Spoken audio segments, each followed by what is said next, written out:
연약함을 자랑하리라 하는 제목으로의 말씀을 함께 나누겠습니다. 여러분, 유아적인 것과 유치한 것은 좀 다르죠.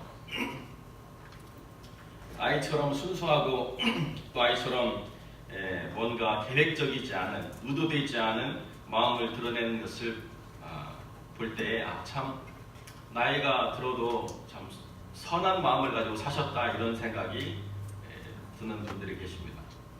그런데 종종 그러한 선함이 아니라 이기적이고 또 자기중심적인 생각을 자꾸 드러내면 뭐라고 표현하죠? 우리가 유치하다, 이렇게 얘기해야 되는 거죠. 지금 바울이 이야기하고 있는 내용이 바로 그런 부분에 있습니다. 저희라고 하는 그 사람들이 교회에 와서 뭘 자랑하느냐? 자기가 고생한 것, 자기가 어려움에 갇힌 것, 많은 위협으로 인해서 힘들었던 것들을 자랑하면서 여러 가지로 남들보다 내가 더 많은 수고를 했다라고, 남들보다 경험하지 못한 많은 일들을 내가 겪어봤다라고 이야기하는 그런 자랑거리들을 늘어놓고 있습니다. 바울은 그렇게 지금 하고 싶지 않은데 그 자랑거리들의 문제를 제기하기 위해서 그 눈을 맞추다 보니까 바울 스스로가 어떻게 됐느냐? 스스로 생각할 때 유치해지는 거예요. 그래서 바울은 자기 자신을 어떻게 이야기하느냐면 어리석은 말로 담대해지는 것, 이것을 이렇게 표현했다는 것입니다. 담대하면 어리석은 말이 나와 나도 담대하리라. 이야기는 지금 이것이 정말 담대하다는 것이 아니라 어리석기 때문에 자기가 자랑하는 것의 그 당당함이 무엇인지를 깨닫지 못하는 사람들의 그 눈높이에서 나도 한번 이야기해보자 라고 이야기한다는 거죠.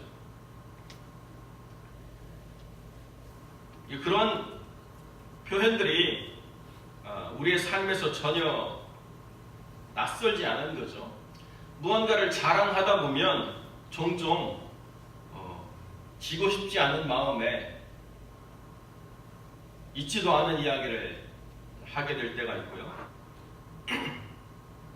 자기가 무언가 남들보다 대단한 것이라고 하는 것을 드러내고 싶은 욕망이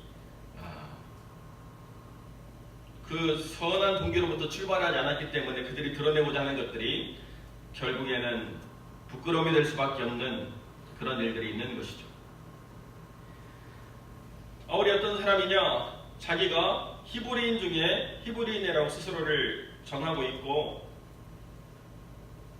그 누구보다도 수고를 많이 했던 사람으로서 여러 가지 고통의 그 상황들에 있어서 단 한 번도 회피하거나 외면하지 않는 삶이라고 하는 것을 쭉 열거하고 있습니다. 유대인들이 40에 하나 감한매라고 하는 것은 그냥 우리가 치는 회초리가 아니고 40대를 치면 죽을까 하는 염려로 한 대를 감한매라는 거죠. 이 39대를 5번이나 맞는 경험을 했다고 하는 것은 사도 바울의 육신이 심하게 훼손당하고 또 끔찍한 만큼의 흉터를 남긴 그런 일들을 5번 겪었다는 것이고요. 태장으로 맞고 한 번은 돌로 맞아서 죽은 줄 알고 밖에 던져버렸습니다. 그러나 하나님이 다시 살리셔서 그가 루스드라로 다시 들어가가지고 복음을 증거하고 또 떠나는 그런 일들을 겪었죠. 여러분, 이러한 많은 어려움들을 겪다 보면 사람들이 생각할 때 그런 어떤 장애가 생기지 않을까? 그것이 육신의 장애든지 또는 정신의 충격으로 인한 장애든지 그런 장애가 생길지 않을까라고 염려할 만큼의 수많은 고통의 시간들이 있었고요. 여러 가지 환경의 어려움들이 있을 수밖에 없었다는 것입니다. 그런데 그 수많은 어려움과 고난과 역경 속에서 이 사람을 움직이게 했던 동기가 뭐냐라고 이야기하면 교회를 위해 염려하는 바라고 하는 것이 이 사람의 가장 중요한 핵심이었다는 거죠. 우리가 주님이라고 하는 절대적인 분에 기대하는 바가 두 가지로 집약되어 있습니다. 하나는 무엇입니까? 그분이 우리를 위해서 놀라운 기적을 행하는 것, 그것이 우리의 기대하는 바죠. 또 하나 우리가 기대하는 바는 무엇입니까? 주님이 우리의 약함을 위하여 함께 고난을 겪으시는 것. 이 두 가지가 주님을 만났다라고 하는 사람들의 삶에 중요한 출발점일 때가 참 많이 있습니다. 놀랍게 주님을 만난 기적, 누구도 경험해보지 못했던 엄청난 사건을 내가 맛보고 경험하는 그런 기적을 내가 맛보는 것, 그리고 그 기적을 계속 경험할 수 있기를 기대하는 것, 그것이 신앙의 하나의 동기부여가 될 수 있죠. 또 다른 것은 무엇입니까? 나의 가장 약할 때, 나의 가장 처절했을 때, 나의 가장 고통스러웠을 때 나의 위로가 되시고 나의 고난에 동참해 주시는 그런 하나님을 내가 맛보고 경험했을 때, 그것이 하나님을 만났다라고 이야기하는 중요한 또 다른 부분이 되기도 하죠. 여러분, 혹시 그 캐톨릭계 소설가였던 일본 사람 엔도 슈샤쿠라고 하는 사람을 아시는 분이 있는지 모르겠습니다. 그분이 썼던 소설 중에 한국에서 좀 많이 읽혀졌던 소설은 침묵이라고 하는 소설이고요. 일본의 시마바라 난을 배경으로 한 천주교 신부들의 그런 일들을 소설로 썼던, 그래서 복음이 무엇인가 라고 하는 것에 기본적인 문제제기를 했던 중요한 작가 중에 하나고요. 그 사람이 사해부근에서라고 하는 또 책을 썼는데, 사해부근에서라고 하는 책은 예수라고 하는 것을 우리가 어떻게 알 수 있는가 라고 하는 것에 자기 생각을 표현해낸 것입니다. 어떤 도다라고 하는 그 주인공이 오랫동안 수사 생활을 하면서 신부 생활을 하면서 결국 자기가 만났던 그 예수가 뭐냐, 그 모든 성지라고 하는 것들을 다 찾아보면서 자기가 내린 결론이 그거라는 거죠. 예수를 사람들이 우상화했다는 거예요. 가보니까 성지라고 하는 것들이 진짜 성지가 아니고 예수님이 뭘 했느냐라고 하는 것을 생각할 때 예수님이 기적을 만들어낸 사람은 전혀 아니었다는 거예요. 예수님이 뭘 했느냐? 고통당하는 사람들이 옆에서 함께 눈물을 흘려주는 사람, 고난의 모든 일에 있어서 그 고난을 외면하거나 회피하지 아니하고 함께 고난을 받았던 그런 분이라고 스스로가 결론을 내리는. 그래서 그 한 주인공을 통해서 그가 만난 예수가 누구냐라고 이야기할 때 작가는 기적을 만들어낸 사람이 아니라 함께 멍에를 쥐고 눈물을 흘린 사람이 예수가 아닌가라고 그렇게 설명하고자 애를 쓴 소설이죠. 그러면서 마지막 결론 부분에 한 폴란드계 유대인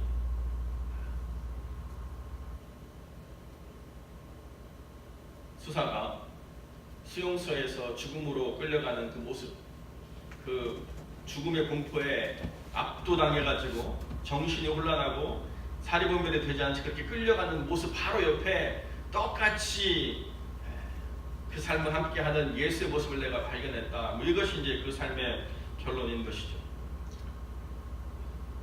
제가 그 글에 대한 것들을 좀 찾아보는데요.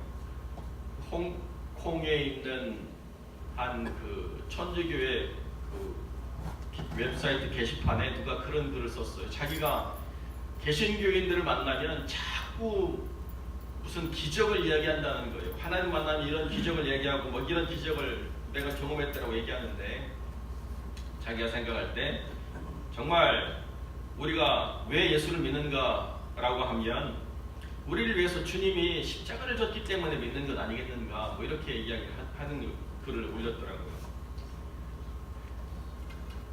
결국 우리가 생각할 때 주님이 누구냐라고 이야기하면 기적을 우리에게 허락하시는 분, 또 다른 측으로는 우리를 대신해서 고난을 받는 분, 이 두 가지의 부분들을 우리가 항상 생각하게 된다는 것이죠.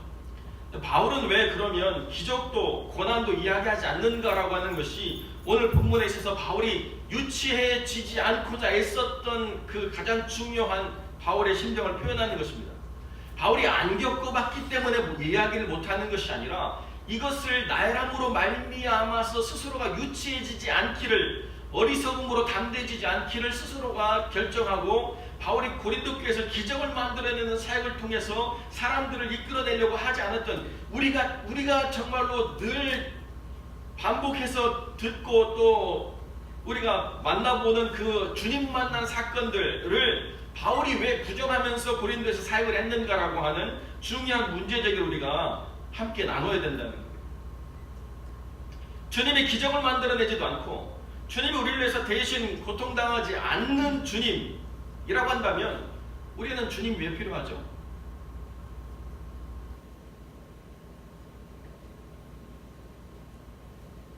여러분, 주님 왜 필요한 것 같아요?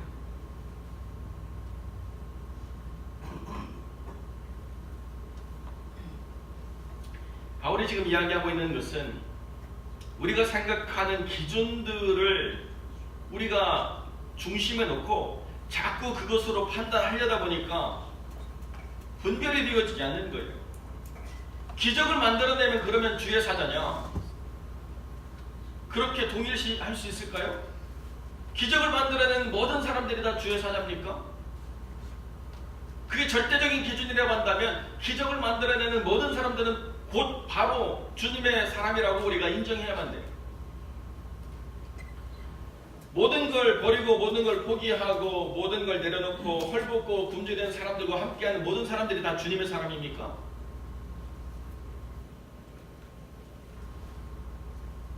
아니에요. 우리가 생각하고 우리가 판단하는 기준의 절대적인 가치를 좀 부정하고 생각해 보자는 거예요. 맨발의 성자만 그리스도의 사람입니까? 기적을 만들어내는 사람이 하나님의 사람입니까? 그러면 기적도 없고 가난하지도 않은 이 범주 안에 있는 사람들은 어떻게 주님을 만나야 되죠? 여러분이 정말로 나는 그렇지 않지만 내가 보기를 원하는 기준이 있잖아요. 그죠? 적어도 하나님의 사람이라고 하면 내가 기대하는 바가 있어요. 하나님의 사람이라고 하면 정말로 그 기도의 능력이 있고 뭔가 우리가 평범 이상을 넘어서는 무언가를 드러낼 수 있는 힘이 있기를 기대하는 사람이 있고, 하나님의 사람이라고 하면 모든 물질적인 것들을 다 내려놓고도 전혀 삶에 영향을 받지 않은 뭔가 초월적인 뭔가 더 영적으로 깊이 있는 그런 삶을 살아가는 삶을 보기 원하는 내 기준이 있는 거죠.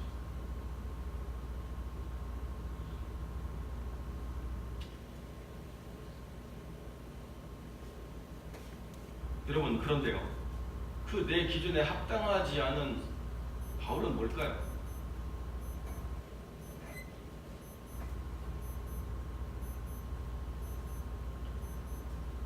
우리가 옳음에 대한 가치 판단을 어떻게 하고 있는가라고 하는 중요한 부분은 누가 무언가를 대단하게 만들어내기 때문에 또는 누가 무언가를 포기하고 무언가 절대적으로 약함 그 드러내기 때문에, 그렇기 때문에 우리가 인정해주는 우리의 기준 그 자체가 너무 나의 중심적이라는 거예요.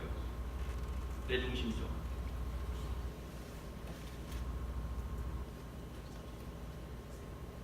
바울은 모든 사고가 주님을 통한 교회론적이 되어야 된다는 것을 우리에게 이야기해주고 있습니다. 기적을 만들어내는 사람이 그 기적을 통해서 무언가 자기를 높이고 자기가 남들보다 우월하다고 말하고 자기의 권위가 남들을 주도하고 자기 권위를 통해서 무언가를 사람들을 이렇게 조작하는 것들을 얼마든지 정당화해 날 수 있다고 하는 것을 이야기한다고 한다면, 아무리 그 사람이 대단한 기적을 만들어낸다 할지라도 그 사람이 하나님의 사람이라고는 말할 수 없다는 거예요. 아무리 그 사람이 모든 걸 포기하고 모든 수고를 감당했다 하더라도 그 모든 포기와 수고를 통해서 교회로부터 자기의 정당성을 얻으려 한다고 한다면 그 사람은 하나님의 사람이라고 이야기할 수 없다는 거예요.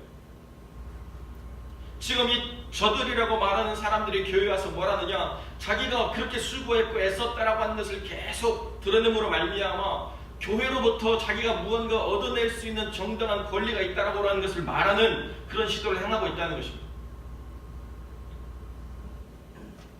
여러분, 우리가 똑같이 겪지 않습니까? 선교사가 와가지고 선교 보고 하는데요, 뭐 별로 고생한 것 같지 않아요. 우리가 와서 보니까 그 얼굴도 윤기가 잘잘 흐르고, 옷도 잘 입고 보니까 먹고 사는 거 지장 없는 것 같고 마음에 시험이 들어가지고 우리가 저 사람을 왜 도와줘야 될까 이렇게 생각하는 그러한 일들을 보게 된다는 거죠. 제가 옛날에 서울에서 섬길 때 어떤 장로님이 필리핀 단기 선교를 갔다 오고 난 다음에 큰 시험에 들어가지고 선교는 해서는 안 됐다라고 이렇게 결론을 내리셨어요. 왜 그런가? 선교사님 집이 자기 집보다 커요. 그리고 갔더니 운전수도 있고요, 식모도 있고, 청소하는 사람도 있어요. 이야, 세상에 황제가 따로 없다. 그렇게 생각을 하고 그 선교 기간 내내 시험이 들어서 불편하고, 그리고 난 다음에 돌아와서는 이제 선교에 반대하는 모든 의사결정을 반대하는 선교에 대해서는 그런 입장이 되어버리고 말았다는 것입니다. 충분히 이해가 될 수 있죠. 현장을 모르면.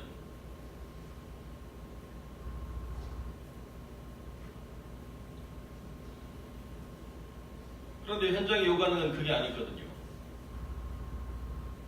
필리핀 사람들은 어떻게 생각하느냐? 그 선교사가 와서 한 사람의 그 일을 만들어가지고 그 사람을 고용하지 않으면 악한 사람이라고 생각한다는 거예요. 그 사람이 와서 내 삶에 도움을 주고 나를 먹여 살릴 수 있는 잡을 만들어주지 않으면 그 사람은 혼자 잘 사는 사람으로 이해한다는 거예요. 혼자 잘 사는 사람은 우리 커뮤니티에 필요 없다고 생각하기 때문에 그렇게 쓸 돈의 여유가 없어도 와서 일을 줘야만 그 커뮤니티 안으로 들어가게 돼 있다는 거죠. 그러니까 내가 내 일을 해도 충분한데 사람을 일부러 써서 그 사람들을 내가 일꾼으로 사용해야만 저 사람은 우리를 위해서 뭔가를 희생하려고 하는 사람이라는 생각을 갖게 된다는 거죠. 그러니까 나 혼자 살 집을 구하는 게 아니라 그 사람들과 같이 살 집을 찾으니까 집이 어떻게 해요? 집이 커져야 돼요. 그 사람들 살 방을 줘야 되니까 방이 있어야 돼요. 그 사람들이 할 일을 줘야 되니까 내가 운전해도 되는데 운전수를 써야 돼요. 여러분, 필리핀 웃긴 게 뭔지 아십니까? 단골이 되면요, 해마다 줘야 될 돈이 더 늘어요. 내가 이 집 단골이 되죠? 그러면 외국인이 이 집 단골이 되면 물 때마다 돈을 더 내야 이 사람이 착한 사람이에요. 생선을 구우면요, 생선을 구우면 선교사는 머리만 먹어야 돼요. 몸통은 누가 먹냐? 자기들이 먹어요. 한국에서 뭐 음식 가져오면요, 자기들이 파티해요. 친구들 불러다가. 어떻게 알겠어요, 그 삶? 밖에서 바라보니까 저렇게 호화로운 삶을 사는 사람이 없는 거죠. 그러면 도와줄 이유가 없는 거예요. 단일원도. 우리가 기대하는 건 뭐냐? 갔더니 선교사 자녀들이 떼국물이 줄줄 흐르고 옷이 낡아가지고 정말 입었는지 벗었는지 모르고 사는 집도 그냥 벌레가 시글시글하고 이렇게 막 우리의 동정, 우리의 눈물, 우리의 근심, 걱정을 막 쏟아부을 만큼의 연약함이 보여야 야, 정말로 제대로 하고 있는 선교사구나, 정말로 제대로 하고 있는 삶이구나, 그렇게 생각하게 된다는 거죠.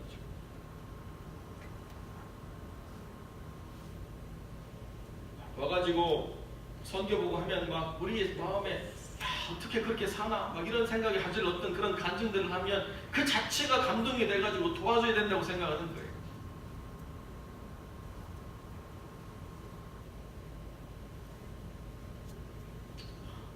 몽고의 선교사님하고 제가 선교훈련 같이 이렇게 했는데요. 제가 몽고 처음 갔는데 밥 먹다 보면 천정에서 이렇게 바퀴벌레 떨어진대요. 천을 막 기겁을 해가지고 막 그랬는데요. 한 몇 년 이렇게 경험만 하니까 뭐가 뚝 떨어지면 이렇게 휙 던져버리고 또 이렇게 먹고, 또 떨어지면 이렇게 휙 던져버리고 또 먹고. 물론 우리 쉽지 않죠. 우리가 그렇게 살아가는 것이 쉽지 않아요. 여러분, 그래도 우리가 잘 생각하셔야 돼요. 그렇게 살기 때문에 주님의 종이 되는 건 아니에요. 그 수고의 가치라고 하는 것을 우리가 무시하고 그것이 없어도 주님을 따른다라고 하는 것을 이야기하자는 것은 결단관이지만, 우리의 판단의 기준은 그 사람이 수고하느냐 아니냐를 넘어선 것이 되어야 된다는 거예요. 정말로 주님의 교회를 위해서 하나님이 사용하시는 사람이냐라고 하는 주님의 관점에서 교회를 생각하는 분명한 가치 판단의 기준이 없으면, 우리의 동정심, 우리가 생각하는 어떤 그 애씀에 대한 우리의 기대가 충족돼야만 우리가 움직이는 그런 일들을 벌일 수밖에 없다는 것입니다. 그럼 교회가 어떻게 돼요? 누가 더 고생했느냐를 자랑하는 일들로 모든 가치 기준이 바뀌어버린다는 거예요. 왜 고생하고 있느냐, 왜 그 수고를 하고 있는 데 대한 주님의 뜻은 전혀 무관하게 그냥 내가 고생하고 수고한 것이 정당성을 갖는, 그래서 내가 어떤 것을 내가 작정하고 그 일을 위해서 애쓰고 수고하면 그것이 나를 의인으로 만들어주는 공로의식에 사로잡히는 그런 기준들을 만들어내게 된다는 거예요. 얼마나 어처구니 없습니까? 제가 전에도 그런 말씀 드렸죠. 중국 선교 얼마 가지도 않아가지고 간지 6개월 만에 걸려서 공안에 잡혀가지고 교도소에서 콩밥 먹고 온 제 후배 선교사 와서 굉장히 자기는 내가 예수의 흔적을 가진 것처럼 막 얘기해요. 중국 선교 하려면 교도소에서 콩밥 좀 먹어봐야 됩니다.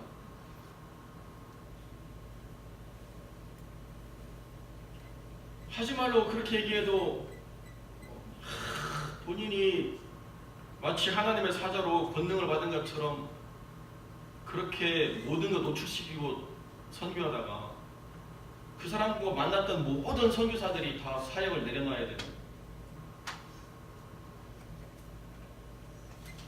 그 동안 일구었던 모든 선교의 네트워크가 다 뭉개져가지고 다시 만들어야 되는 그런 일들이 벌어지고 있는데, 나 콩밥 먹은 게 대단한 권위인 것처럼 그렇게 이야기하는, 정말 철없는 사람을 만나고 그때 가는 안타까움. 그것이 공로주의에 기초한 신앙이 된다는 거예요. 여러분, 교회도 마찬가지예요. 굶고 벗고 힘들게 행하는 그 모든 일들을 감당함으로 말미암아 하나님의 교회가 바르게 서야 된다고 할 때 그것을 감당해야 되는 것은 마땅한 거죠. 그러나 모든 것이 굶고 헐벗고 굶주린 가운데서만 정당성을 찾는 건 아니에요.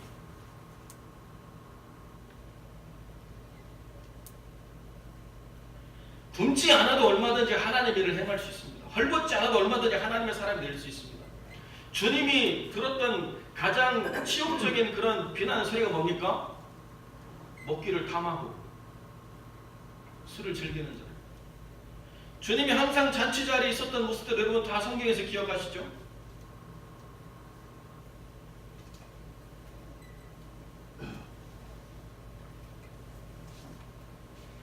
심지어는 오병이어의 기적이라고 하는 것조차도 주님을 만들어낸 잔치 자리였습니다.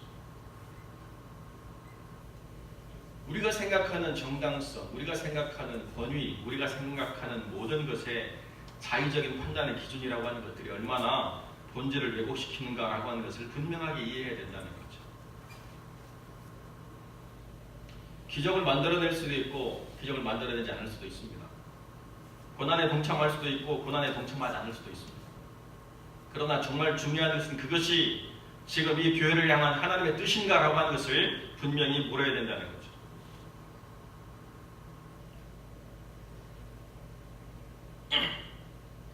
그것이 아니면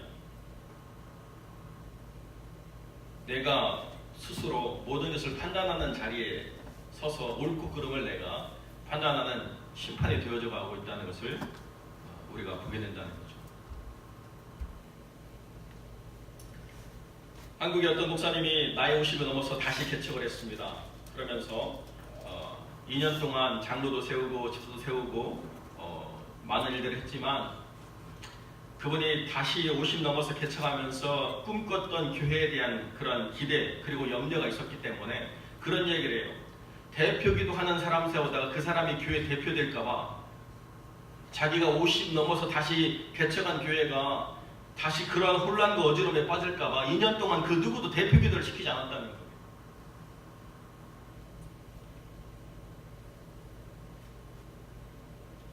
열심, 수고, 희생 다 좋은데요. 교회 대표는 주님이지 희생하는 사람이 대표가 되는 건 아니죠. 애쓰고 힘쓰는 일이 우리에게 있어서 무가치한 것이 아니라 누가복음 17장에 뭐라고 얘기합니까?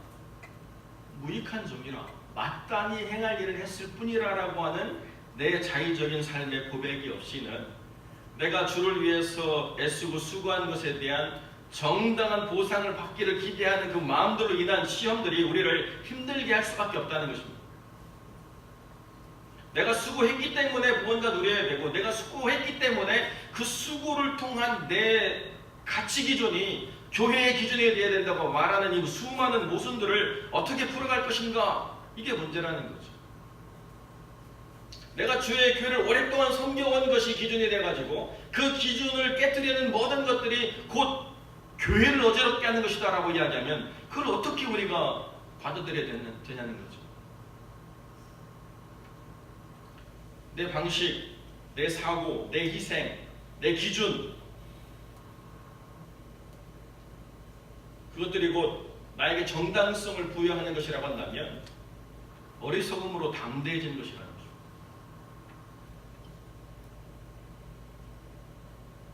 내가 무언가를 해봤기 때문에, 내가 무언가를 오랫동안 섬겨왔기 때문이라고 하는 것은 중요한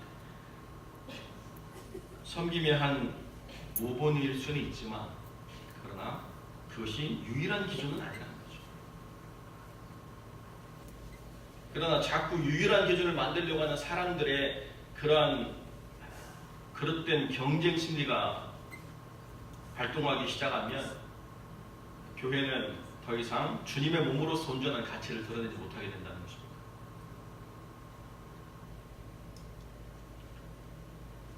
수고했느냐, 수고하지 않았느냐. 수고하지 않은 사람은 말하지 마라. 애쓰지 않은 사람은 이야기하지 마라. 해보지 않은 사람은 설명할 필요가 없다. 주님을 따르는 헌신과 수고의 가치를 말한다라고 할 때에 그 헌신과 수고가 무시당해서는 아니 되지만, 그러나 그것이 절대적인 기준이 되는 것도 우리는 또한 부정을 해야 된다는 것입니다. 뭘 자랑할 것인가? 우리는 그 많은 수고 속에서 우리가 얼마나 약했는가를 깨닫게 되는 것입니다.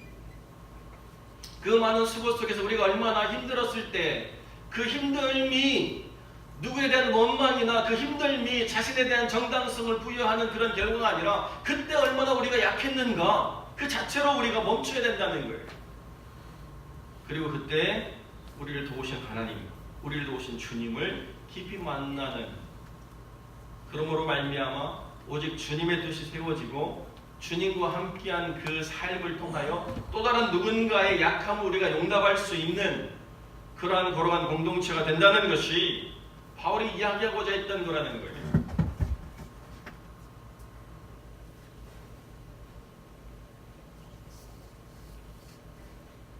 그런데 교회가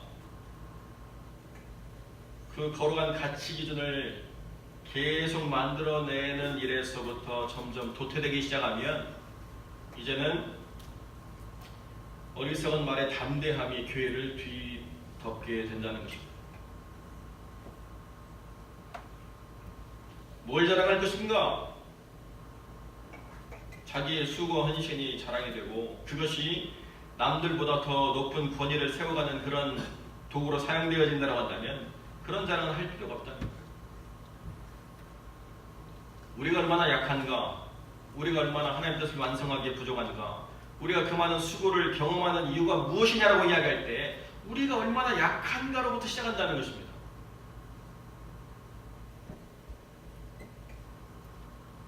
바로 그때 영원히 찬송받으실 하나님이 우리를 어떻게 지키고 보호하셨는가, 우리를 도우셨는가 라고 하는 것을 우리가 깨닫게 된다는 것이죠. 그것이 아니라고 한다면 우리는 그 말을 드러내지 않고 스스로가 다시 자기의 삶을 돌이켜 보아야 될 그런 중요한 돌아봄의 시간을 가져야 된다는 것이죠. 우리의 모든 수고가 우리를 정당화하고 우리의 모든 수고가 무언가에 대한 명백한 하나의 기준으로 자꾸 사용되어지려고 할 그때에 바울의 이 고백을 우리가 다시 늘 생각해야 된다는 것입니다. 바울이 이야기 왜 했느냐? 결국 바울이 말하고자 했던 것은 이것이 곧 약함을 증명하는 것이지 이것이 남들보다 더 위대함을 증명하는 것이 아니라는 거예요. 바로 그때 주님이 우리를 어떻게 도우셨는가만 남게 된다는 것입니다. 바로 그때 주님이 영광 받으실 한 가지만 남게 된다는 것. 그것을 우리가 늘 기억하면서 여러분의 많은 수고가 하나님 앞에서만큼은 무익한 종이었음을 고백하는 진정한 믿음의 고백으로 세워지기를 주님의 이름으로 간절히 축원드립니다. 기도하겠습니다. 참 좋으신 아버지 하나님, 감사와 영광을 주께 돌립니다. 그때도 지금도 어리석은 자들의 담대함이 교회를 혼란케 하는 일들을 주님이 하십니다. 이 은혜와 진리 장로교회가 세워지기까지 많은 이들의 수고가 있었지만 그러나 바로 없기는 그 수고가 공로로 사람들 속에서 인정받으며 영광을 누리며 또 스스로를 높이는 도구가 되어서 주님 앞에 아무것도 드러낼 것이 없는 어리석은 삶이 되지 않게 하시고 스스로 경비함을 통하여 하나님이 높이시고 스스로 낮아짐을 통하여 주의 몸된 교회가 세워져 가며 그 보이지 않는 섬김의 수고를 은밀한 가운데서도 살피시는 하나님의 모든 역사를 통하여 하늘의 영광으로 충만히 누리는 복된 인생들 되게 하여 주옵소서. 우리 주님께서 모든 삶을 다스리시고 선하게 이끌어 인도하시기를 간절히 소망하며 걸어가신 우리 주 예수 그리스도의 이름으로 기도드립니다. 아멘.